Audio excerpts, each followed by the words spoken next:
Hey best friends, it's Stephanie. Welcome to Wicked Wednesday. I've missed you guys. So that unboxing for this kit, could be in 1 second. Promise of Unity by Ina Mort. Square, 56 by 71. I filmed that a few weeks ago, like when I filmed the unboxing of the stuff from Jade and Sandra, but Matt kept forgetting to post it, and then he was out of town. So I've had a lot of time to research this one, so it's probably going to be pretty long. Actually, not probably, it's going to be pretty long because I've already filmed it, but my camera, for some reason, when I ended, was not in the same direction as it was when I started. So let's do this again.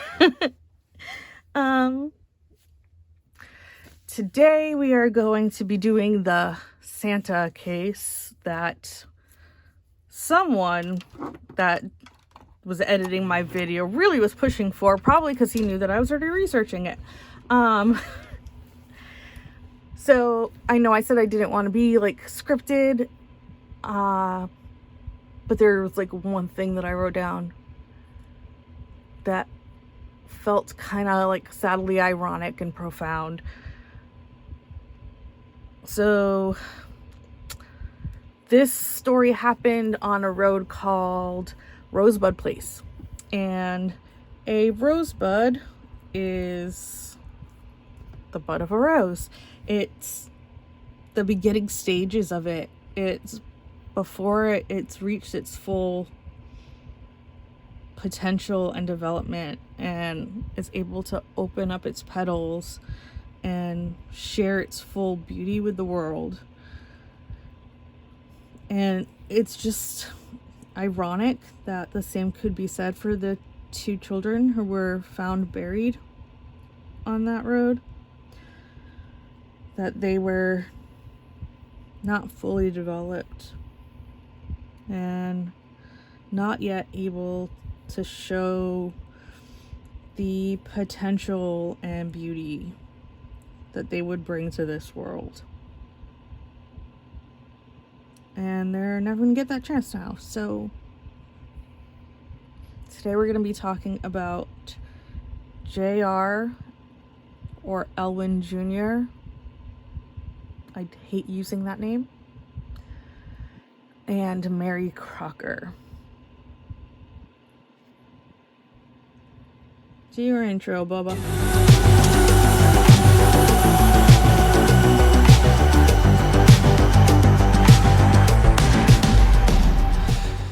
All right. Hi again. I'm so tired. I've been doing this all day.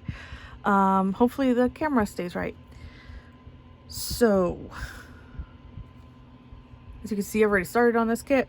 I'm doing small sections because this is like my backup kit for just Wicked Wednesdays, and I single play, so it takes me a little while to do a section. And I want to just be able to do a small one so I can go back to my main project.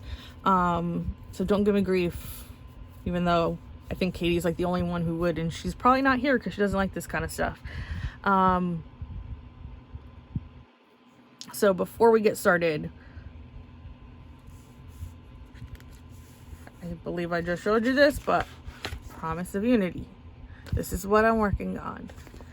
And I am using a pen that my husband turned. I don't know if you can see all the glitter. Probably not. But I'm not sure who made the blank. I believe we got this in a box with like a whole bunch of random blanks that we don't know who created the blank. But if I'm wrong, I'm sure Matt will add it in here. Munimade tray. This is one of the, not the newest ones, but this is in Periwinkle. I added a crystal in the eye there because I don't know, it made me happy. And Elizabeth Ward. And for my wax, I'm using WeeWax. It's the oatmeal and honey scent. All right, so when I did my last video, I had made a comment. I might have said it more than once, but I said that I didn't want to like heavily research, and Matt was like, I don't know about you saying that, because it sounds like, you know, you're just looking at one article and then you're telling the story, and I can see where he's coming from. So I just want to clarify that that is not what I meant. I will look at various articles. I will try to glean information from one that's not available in another, like when they interview a particular person that other people haven't. I will try to find information that corroborates what's in the first article. I will watch videos.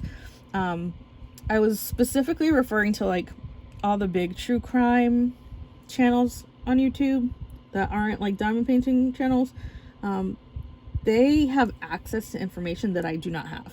I know Stephanie Harlow has talked about, you know, paying a fee so that she can access certain things. I don't even know what website she is using. Like if there's a website for court files and affidavits and stuff like that. I mean, I'm not gonna pay to get that information. The reason being, I wouldn't even be able to read it. I would fall asleep. That side of it isn't really for me. But I will heavily research the story that I'm going to tell you. And thankfully this one so far hasn't gone to trial yet, so there's not a whole lot on that side to tell you. That's like a double-edged sword, because these people need to just be sentenced straight to hell. Anyway, so let's start our story. This occurs in Effingham County, Georgia, which this house is a mile down the road from my house. Like, we live off of a main street, and that street is off of the same main street. So it's pretty much down the street from me. Our city, or no, it's not a city. Our town is tiny. There's between 2,000 and 2,500 residents here. Jacqueline at one point looked up like our downtown area, and it's pitiful. We do have a Food Lion that's in a nearby city that's a little bit bigger than ours, but not that much. They have a Food Lion there. So I was grocery shopping. Here's this little side story. And I was standing in line, and the lady ahead of me was talking to the cashier. It was an older lady. She was talking to the cashier, and she's like, "Oh, did you see like that building that they're doing 2 buildings down that they're putting up?" And I didn't hear any of what the cashier said, but I heard the lady's side of the conversation. And she's like, "Yeah, there's a sign that there's going to be a Wendy's put up there. It's about time we got a fine dining establishment." So that's like a joke with me and Matt. Like, that's how tiny and rural this area is, that Wendy's is fine dining, which is hilarious. So yeah, there's that little fun story. They are developing more and more, but Guyton so far is still pretty small. We don't really have much in this town. I don't even think we have a single traffic light. We have a lot of rotaries or roundabouts, depending on where you live, what you call it. Okay, so let's get into the case. Again.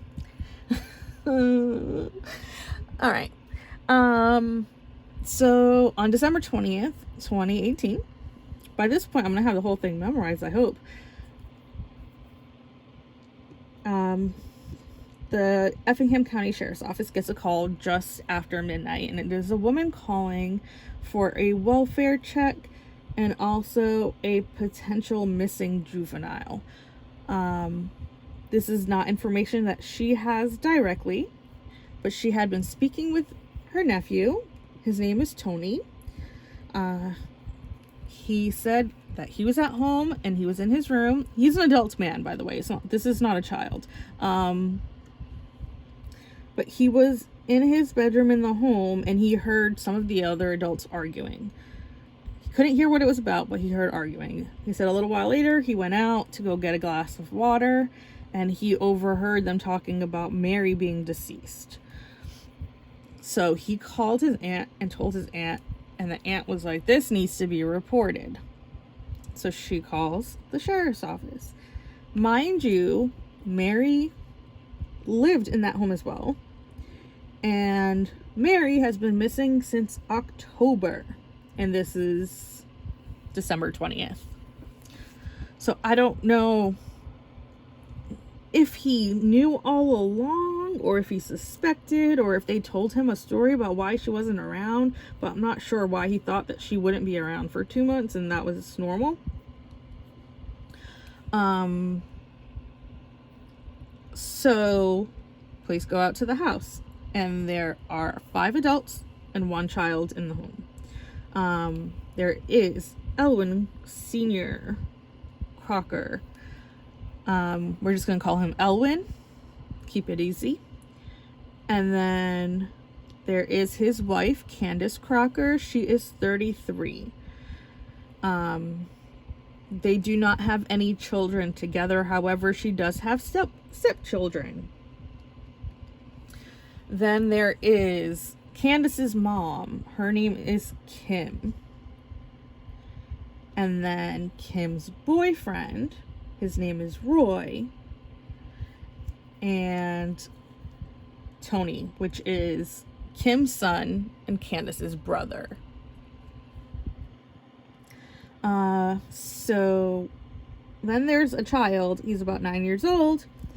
He has cerebral palsy. One video I watched said he had muscular dystrophy, but nowhere else did I see that information. So I don't know the validity of that, but he does have at least one form of special needs. Again, Candace is not his mom. Elwyn is his dad. So the police speak to Elwyn and said that they got a call about, a teenage girl named Mary and that she might be missing, and that, they were called to do a welfare check. And Elwyn says, oh, she's fine. I just drove her up to South Carolina so she can visit with her biological mother.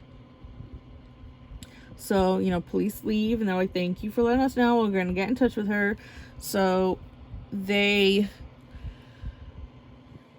try to verify that information and find it to be false. She is not with her biological mother in South Carolina. Now, the weird thing about this, I don't know if it's because there's a gag order now, but there is almost nothing about Mary's mom. I can't find her name. Nothing.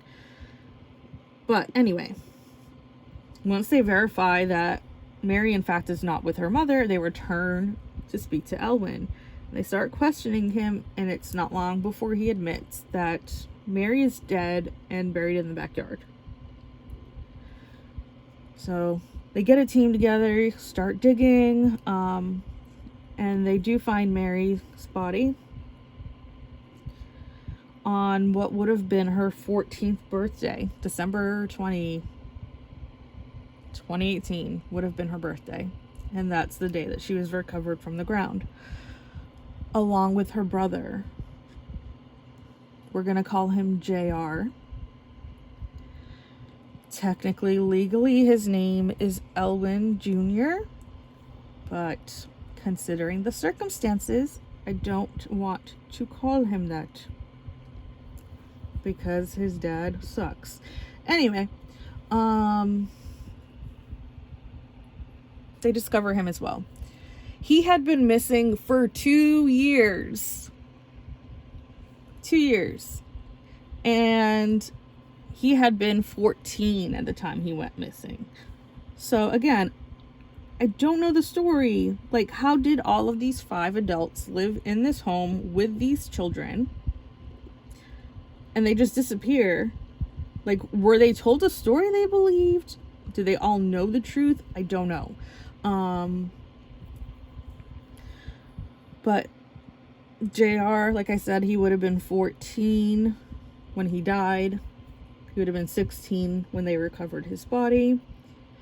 The following day, they are positively identified as Mary and JR Crocker.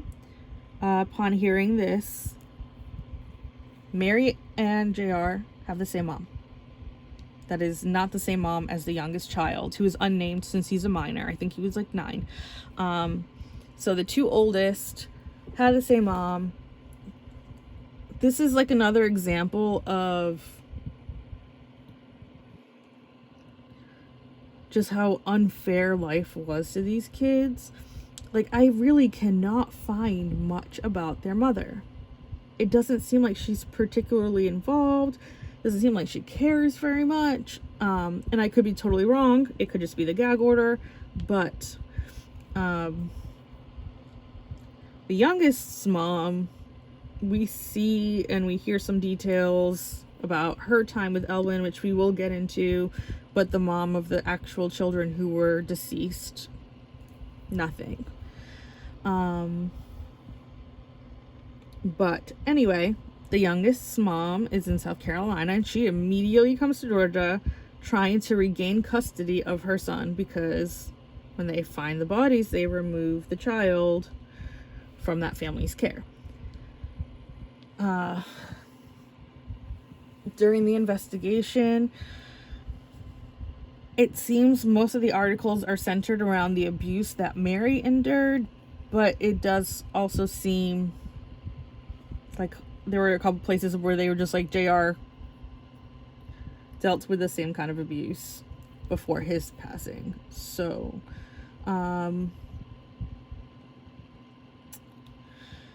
these children were kept in dog kennels almost 24 hours a day, completely naked, in the kitchen, zip tied so they couldn't get out. They were routinely starved. When they were given food, they would put a ton of vinegar in the food so that the kids wouldn't eat very much. But then if they stole food, they would be beaten and tased and hit with guitar strings and fan belts from the car. They were scalded with hot water. It got to a point, at least for Mary, I don't know if this particular thing also happened to JR, but for Mary, at one point her joints got so stiff that they had to strap her to a pool ladder with duct tape to try to straighten her back out. They would get in trouble for not doing exercise, not doing their chores, again, stealing food. When they were doing the investigation, they did find a photo on Elwyn's phone of Mary standing next to the dog kennel, completely emaciated, and her arms and her face were covered in bruises. In order to bathe them, they would just take the whole kennel into the bathtub and just hose them down while they were still in the kennel. So,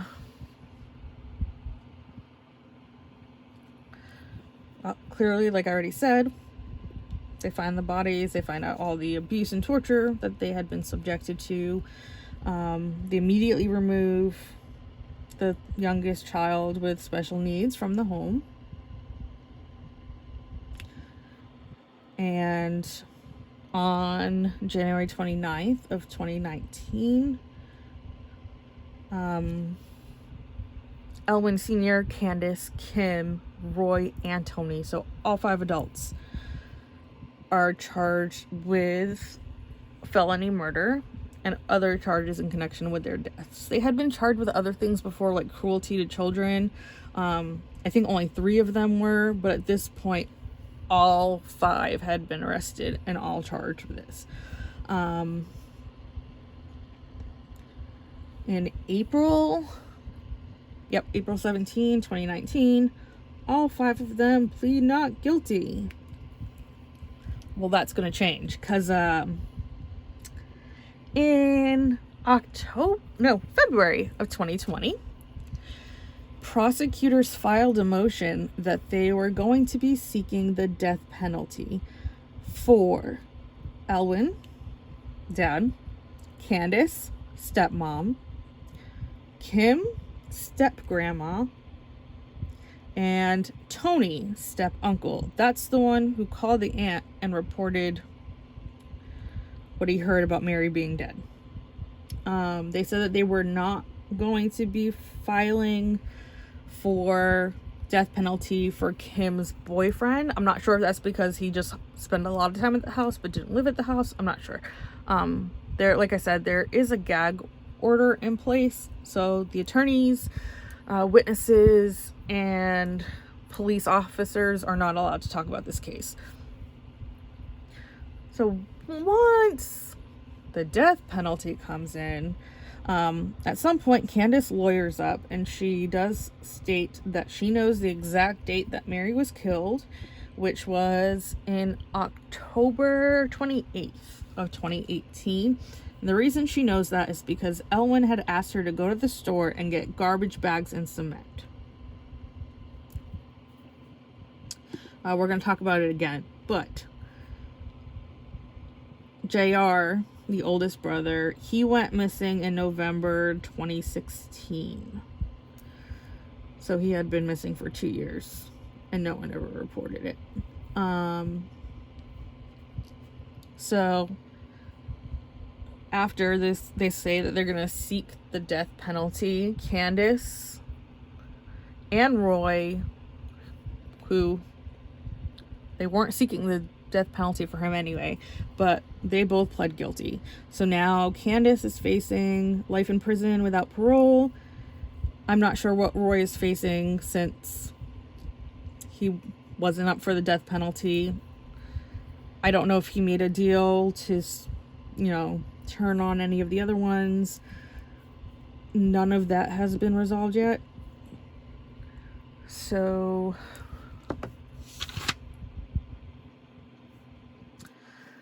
the judge said that he wanted to have jury selection and be ready for trial early 2022, which is now. However, the judge, his name is F. Gates Pede. Yep, we're gonna move past that because this needs to be serious. The defendant's attorneys filed a motion for the judge to recuse himself from the case. The reason being is the day that the bodies were discovered and the youngest was taken away by child services, there was a civil suit involving child services, and that judge oversaw that civil case. In overseeing that civil case, the judge made findings that credit the truth of what happened in the criminal charges, and in doing so, he formed an opinion that is contrary to the presumption of innocence. So, how it's supposed to be, but it's not really. Presumed innocent until proven guilty. He's already made concessions that skew him to not view the defendants that way. So they're trying to find, he has not stepped down. There's legalities, like I said, I don't really know, but one in Savannah that would be able to recuse him stepped down, and they said he can't recuse him because he's like a direct supervisor. I don't know, but they're going to a different location in a different county to see if a judge there will recuse him. As far as I know, that's where it's at. They need to figure out if he's even allowed to oversee this case before it can proceed.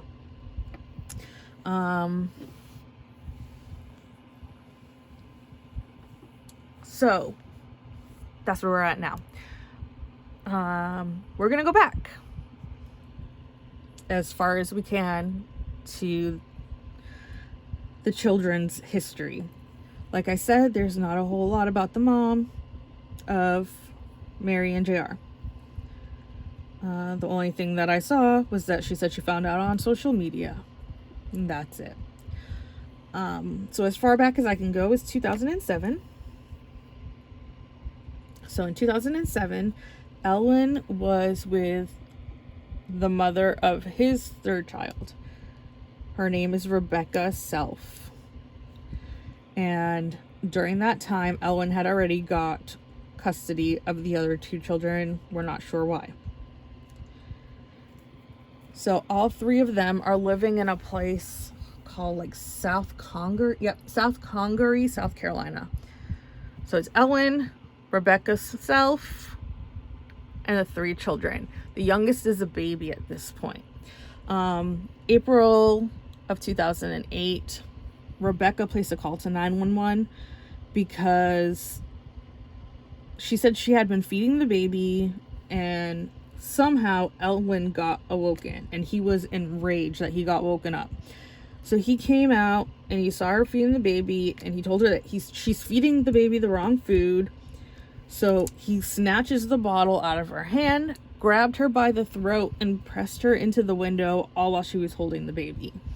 So she calls 911. Police arrive. They see that the baby has a large red mark and a scratch on his forehead. So child services is called by one of the police officers. The worker arrives. She takes the baby away from Rebecca, who's like tearful and doesn't want to let her baby go. But they take the baby so that it can go to the hospital and be checked out, make sure it's okay. And here's what gets me on this one. They take the little one, but they don't take the other two. Elwyn stays with custody of the other two, even though there is a report that he was violent and abusive. And this is not like a one-time thing with him.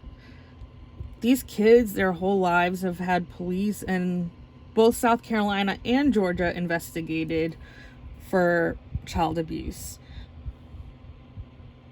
Police are called all the time, not always involving the kids, sometimes fights between adults, but it's not a good place for these kids to be.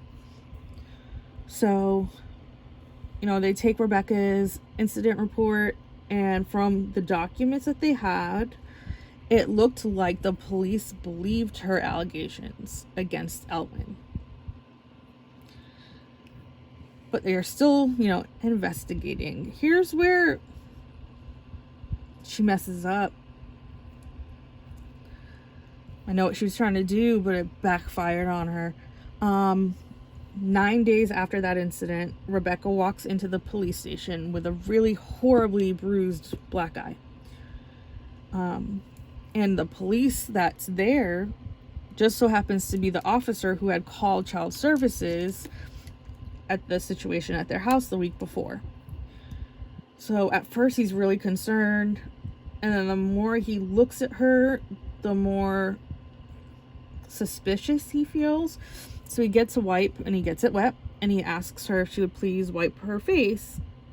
And when she wipes her eye, all the blackness starts coming off because she put makeup on to make it look like Elwyn had punched her in the face when he had not punched her in her face. And with that one thing, all of her credibility went out the window. So JR and Mary remain with him.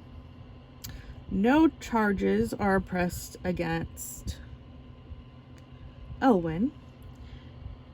And she loses custody of her son with special needs, and custody is awarded to Elwyn. So by 2012, Elwyn has custody of all three children. Then he marries a woman by the name of Candace, who is quite a bit, like 17 years younger than he is. He marries Candace. He already has his 3 children. And they move to Effingham County in Georgia because that's where Candace's mom lives. But they don't move into the home with the mom right away. They end up moving to a place called Brothers Keeper. It's a trailer park that's in a nearby town. And while they were there, you know, a neighbor said that he met them and he thought they were okay people. And the problems didn't arise until Candace's family started coming around. Her mom and her brother, Kim and Tony. However, there's a DCFS report like 10 days, I think. Not even. Let me look and make sure.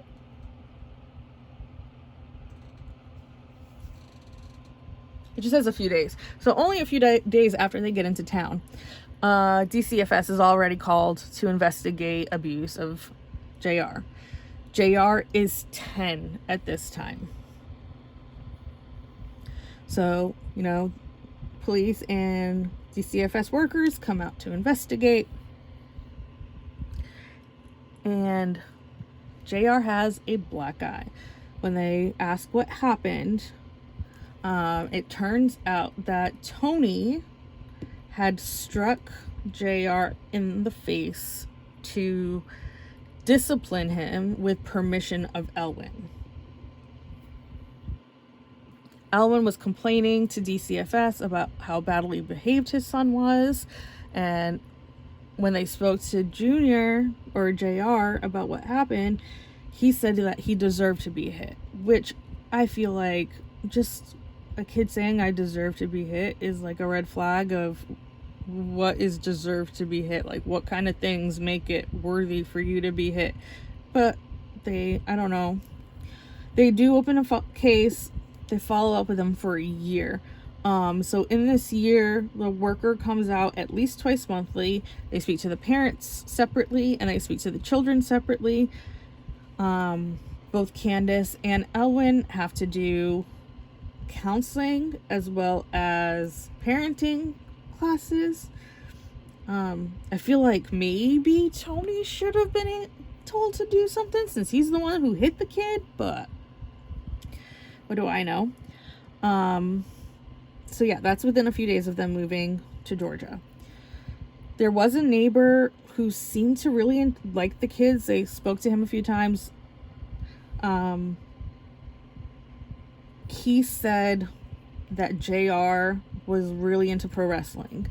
So JR would come over and hang out with him all the time. They'd work in the yard. They'd like rough house and, you know, do wrestling moves like he sees on TV. All very innocent. There's nothing inappropriate there. The man also has a daughter who is about Mary's age. So they quickly become friends. Mary sleeps over quite a bit. But the daughter did report, like, Mary didn't seem to want to be alone. Like, anytime the friend went somewhere, she'd follow. She never wanted to be alone in a room. And then, as time went on, the neighbor's daughter was reporting more of what she was seeing when she would go over the house. So she saw Kim hit Mary upside the head.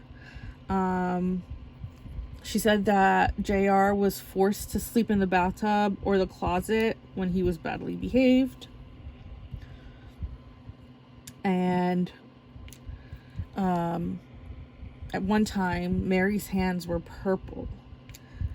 And when the neighbor girl questioned her about it, she said it was because of swimming. I don't know if she's saying like she hit her hands on the side of the pool, because swimming does not make your hands purple, but she said it was because of swimming. Now in 2014, well, I don't know if I told you, 2012, they're being investigated. They're having those twice monthly meetings. 2013, DCFS closes the case. 2014, JR is pulled out of the school system, and they tell the school that he's going to be homeschooling. Now, I don't know if it's this, well, yeah, because at that time, that was about the time that I was homeschooling Aiden for a little while. Which I don't know if I told that story, but there was just a dangerous situation that once it happened a second time, I'm like, nope, we're not doing this. So I homeschooled him for a year. In order to homeschool at that time, I don't know if it's still the same way, but in the state of Georgia, all you would have to do is print out a sheet saying that you intend to homeschool, sign and date it, and that sheet was good for a year. And that's it. Then the next year, you would just fill out a sheet again. There's no follow through, there's no oversight, nothing. The only thing is, like, they have Georgia milestones testing, and I believe 3rd, 8th, and 12th grade are like the important ones. So they would have to go to a testing site to do those tests, those grades, but that's it.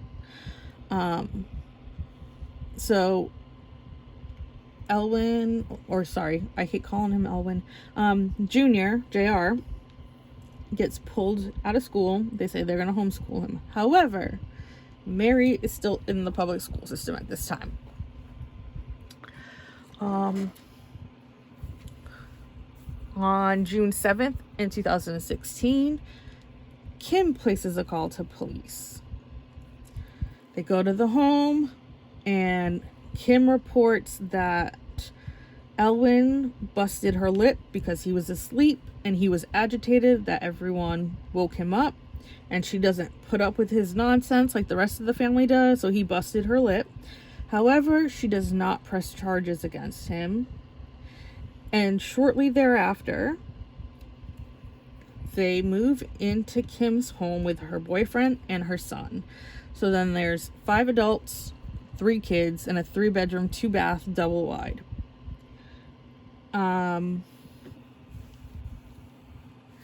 When JR was 13, I'm not sure how this whole interaction came about, because it doesn't say a specific thing that happened. It might have been that thing with Kim where she got a busted lip, I don't know, but police were talking to Elwyn and JR. Elwyn was telling the police that JR, who was 13 at this time, was, caught stealing. He was stealing all the time. He would try to fight them when they told him to take a bath, and he was a bully at school, and that's why they had pulled him out of school.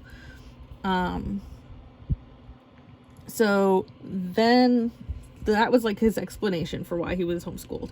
So then I spoke to JR, and JR did admit that he got angry sometimes, and it was mostly because he was upset that he didn't really have any friends because he's homeschooled. Air quotes, homeschooled. I don't think there was any learning going on. So the police officer tells JR to just listen to his family and everything will be fine. Everything will be okay if you just, listen to your family.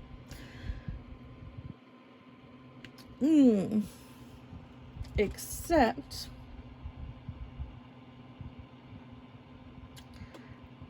of that year, JR would disappear around November 20, 2016 and not be reported missing. And he would not be found until 2 years later, where they found him in a secret grave by the family's dog pen out in the backyard.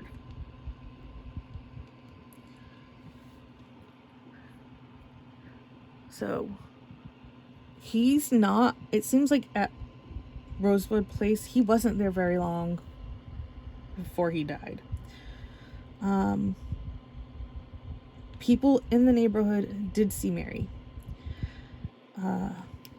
there's some conflicting reports because there were some questionable things that the neighbors should have called the police or child services about. And media says that they talked to some of the people and the people were just too afraid to get involved. It was none of their business. However, there were people who live in that neighborhood on Facebook who were saying, like, what we were supposed to do. We did try to contact people. Nobody did anything. And in 2018, Mary is pulled out of school to be homeschooled. So again, with no oversight, these children are being abused, and there's no adult teacher or other student to see any signs of what's being done to these kids. But neighborhood kids did see Mary. They said they would get off the bus and she'd be outside doing yard work when they got off the bus, and she would still be outside doing yard work when they were called to go inside from playing. Her hands were perpetually like red and raw from being outside doing this yard work. She was real thin. She looked younger than her actual age. She was always wearing worn out clothing. And they did try to talk to her and be like, hey, are you okay? Or, like, ask some questions, but she would never really talk very much, and she would never open up about what was happening at the house. So Mary's hours working in the yard would come to an end in October of 2018 when she went missing, and nobody reported it. However, neighbors do recall seeing Elwyn out in the backyard the last few weeks of the year with a shovel digging near the tree line. So he was digging Mary's grave. It appears that both JR and Mary, Elwyn personally dug up their graves himself and buried them there. So after this happened, the community was like heartbroken, and they did have a memorial for the kids, but like I don't know, the information I have is really limited. I don't know if I said this already because this is my third time recording, but I can't find birthdays. Like Mary, you can deduce her year of birth because she would have been 14 in 2018. So 2004, December 20, 2004. That's her birthday. We don't know JR's birthday.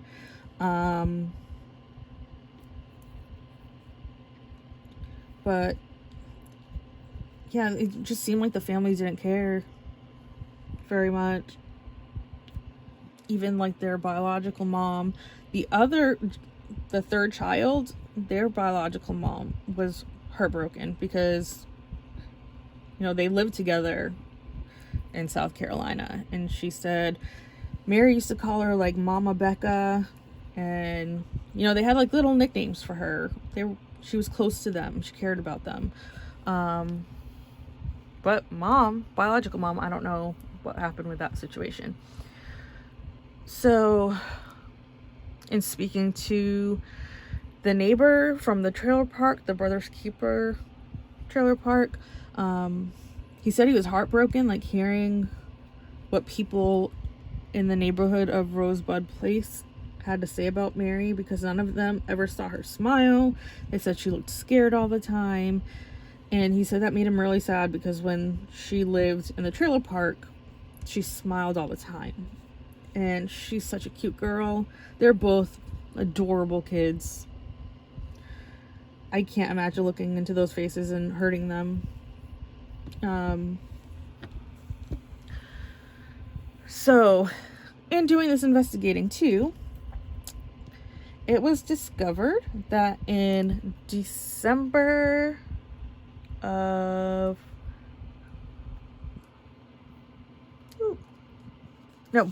March of 2017,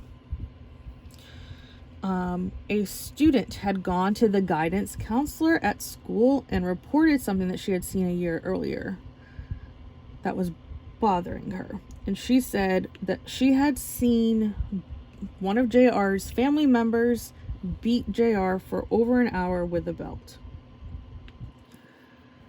I don't know why it took her a while to report it, because it was like a year. She could have been afraid of what that adult would do to her. Maybe the fact that he got pulled out of school is what made her really start thinking about maybe something's wrong here. But she reported it.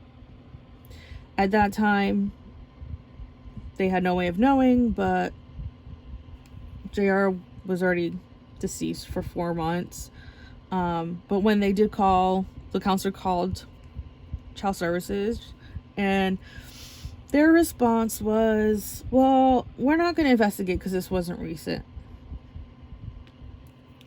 I don't care how long it takes a kid to report, because there could be any number of factors of why they don't report immediately.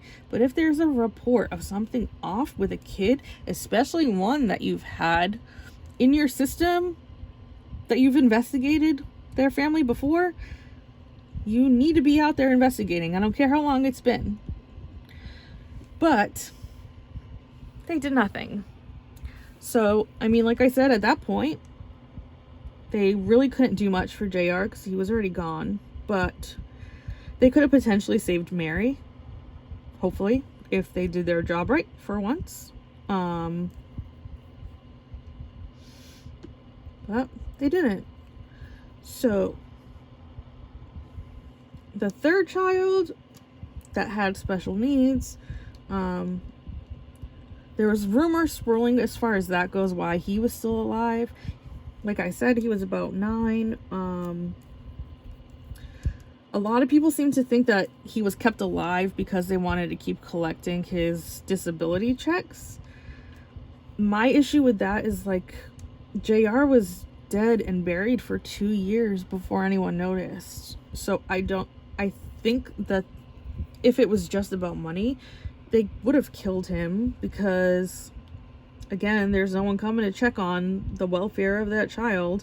So they could have killed him too and still collected the money.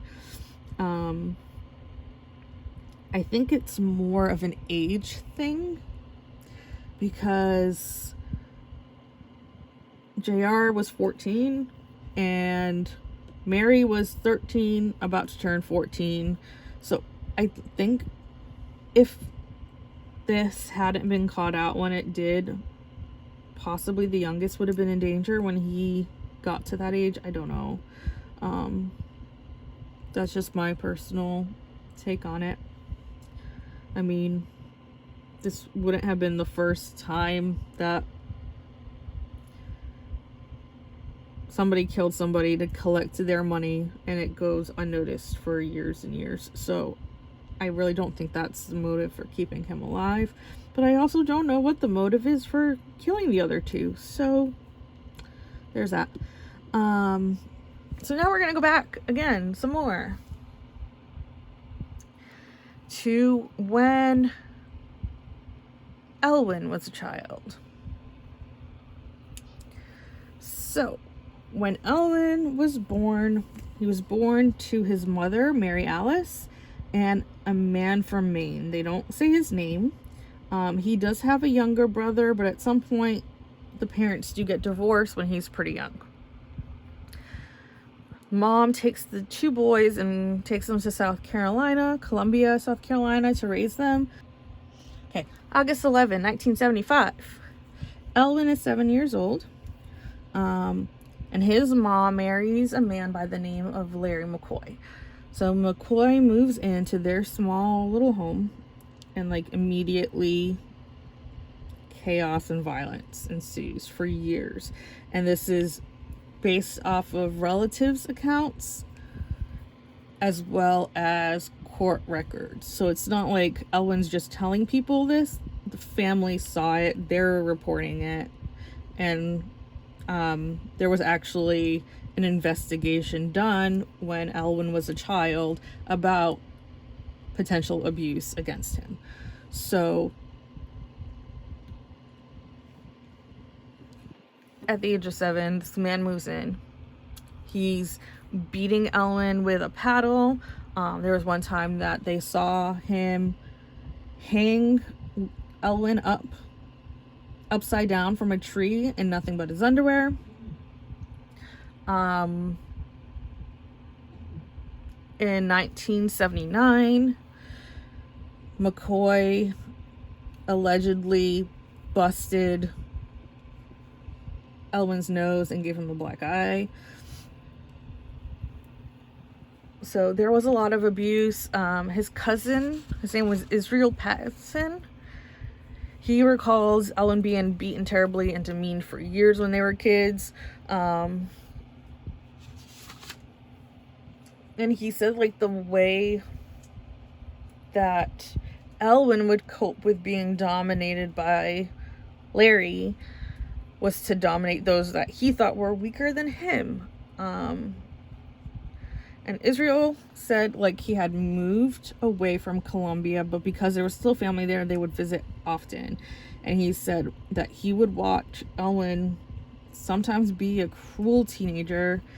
And he also alleges that he was a victim of Elwyn and that he had been molested by Elwyn for years. That's just an accusation. There's nothing to corroborate that. As far as I know, in regards to Mary and JR, sexual abuse wasn't involved, but again, there's that gag order, so it's not impossible. We'll just have to wait until the trial to find out if there was any sexual motivation, but it doesn't appear that there was.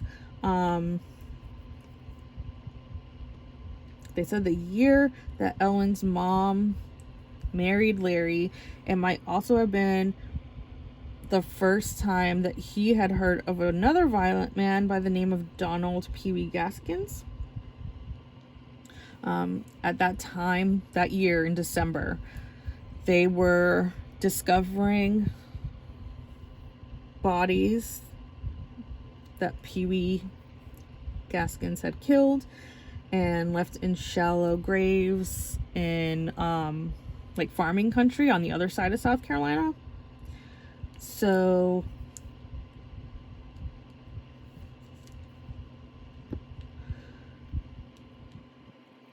they're thinking he might have heard about that towards the end of that year.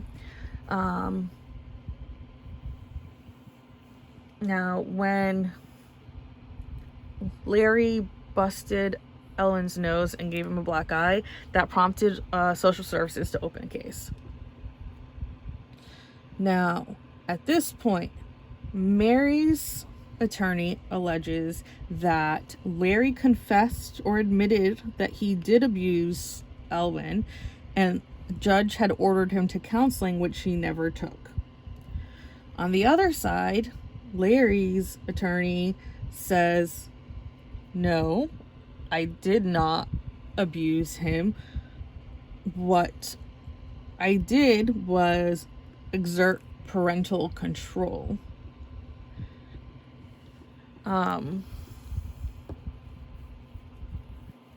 Later, a divorce is filed in 1986. By this point, Elwyn's 19.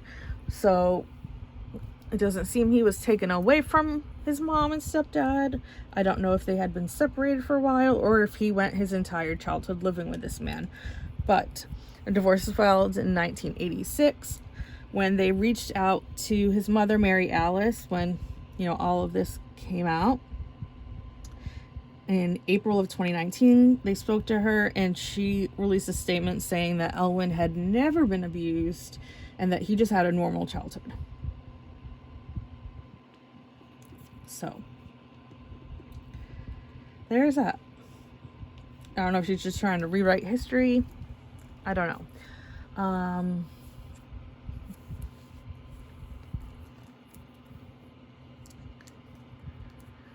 So I briefly talked about him. Donald Pee Wee Gaskins, the violent guy whose bodies they were digging up. Turns out that he is one of the most notorious serial killers in the South. And he was a blood relative. He was Elwyn's grandfather's cousin. So the way that I found out about this part was we had neighbors who their kid was having a birthday party. Our neighborhood, for some reason, like, all the kids stay inside, there's not much interaction, so I guess they were on and get to know the neighbors more. So they invited everybody in our neighborhood to go to the birthday party. We went for a little while. We actually hit it off with the parents pretty well. We were talking for a while. Somehow we started talking about this case, and the wife is into true crime, and she's like, did you, like, he's related to a serial killer? And I'm like, wait, what? I never heard that. So that's when I went looking and found out this information. And that's really interesting because it's like a combination of the nature and the nurture, because it seems like it's, even Israel said, he talks about it like it's a family curse.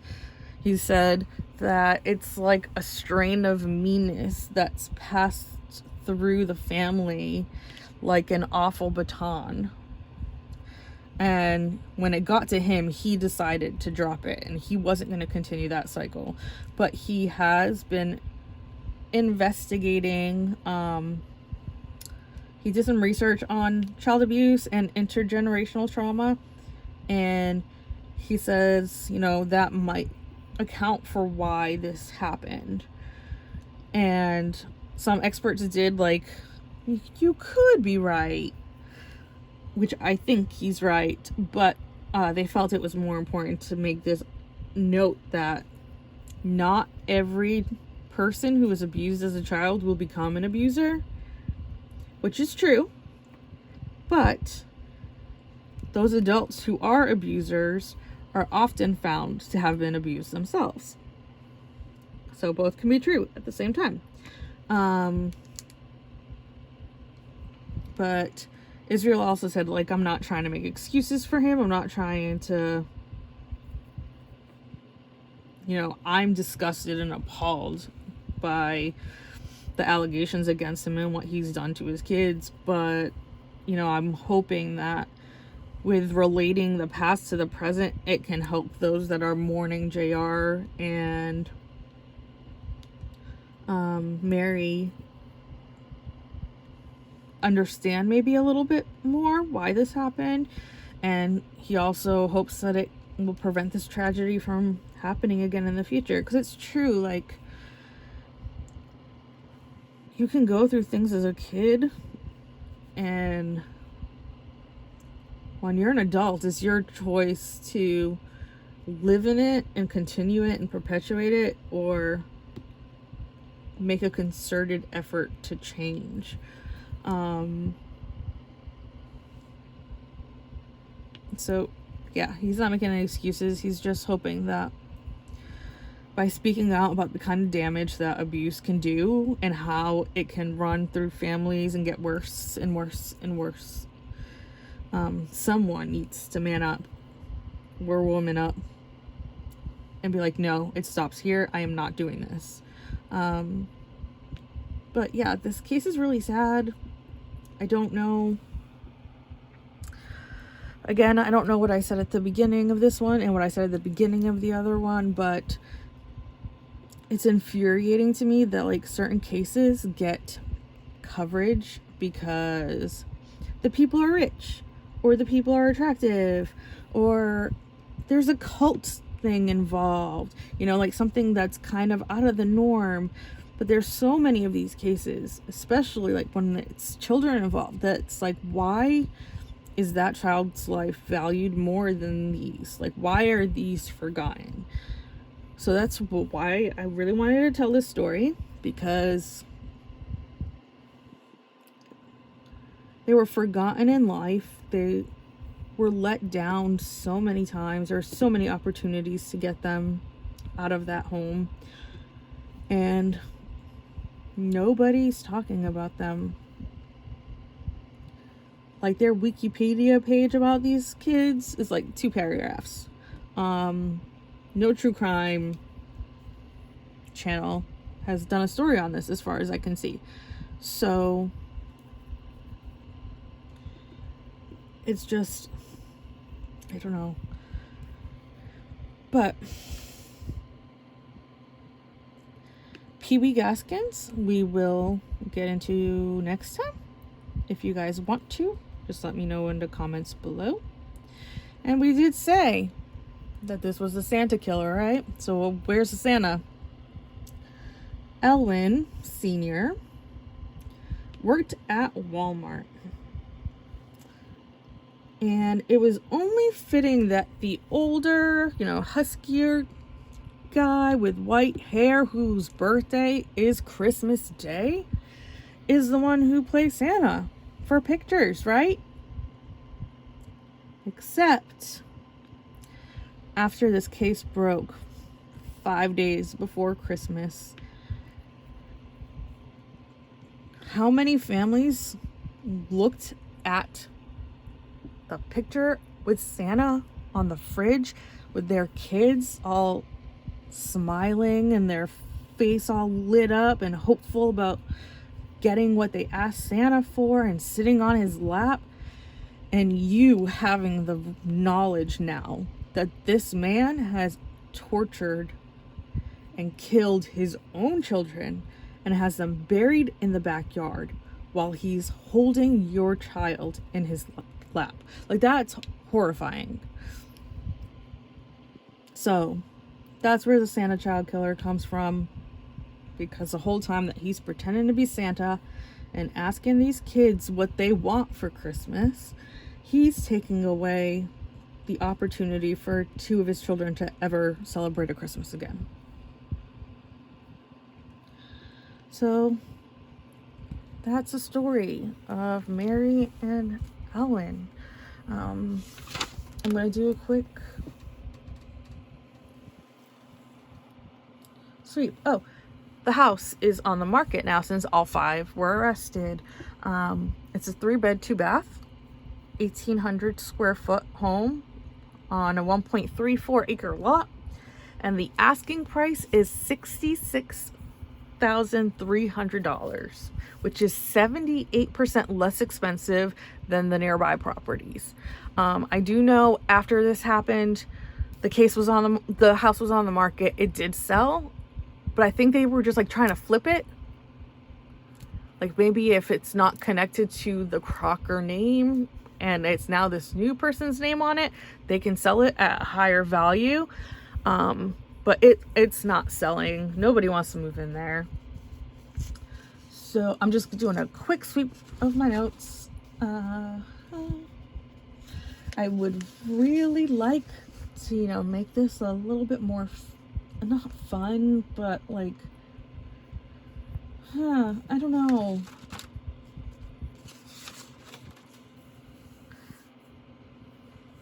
You guys are used to seeing silly stuff. So this feels weird to me, but at the same time, silly stuff and perverted stuff just does not fit with what we're talking about. I don't know if there's going to be eventually a way that I can add a little humor without being disrespectful, but these kids, especially as a parent, it hits different when you're a parent. There's so many things that I saw when I was single and I'm like, oh my God, that's so sad. And I would almost cry. But when you rewatch it as a parent and see it from a parent perspective, like, it just hits different. And there's so many people that would have loved to have these kids and treat them well and show them love. And they were never given that chance. And it's just really sad. So yeah, I'm going back through my notes. I don't see anything else that I missed. So that's going to be it for me today. Next time we will be doing Pee-wee Gaskins. There's no children involved in that one, but I believe it's all women maybe a teenage girl, maybe. It's been a while since I've looked into him, but we will cover Pee Wee Gaskins because of that family relation. It just makes sense to flow into that.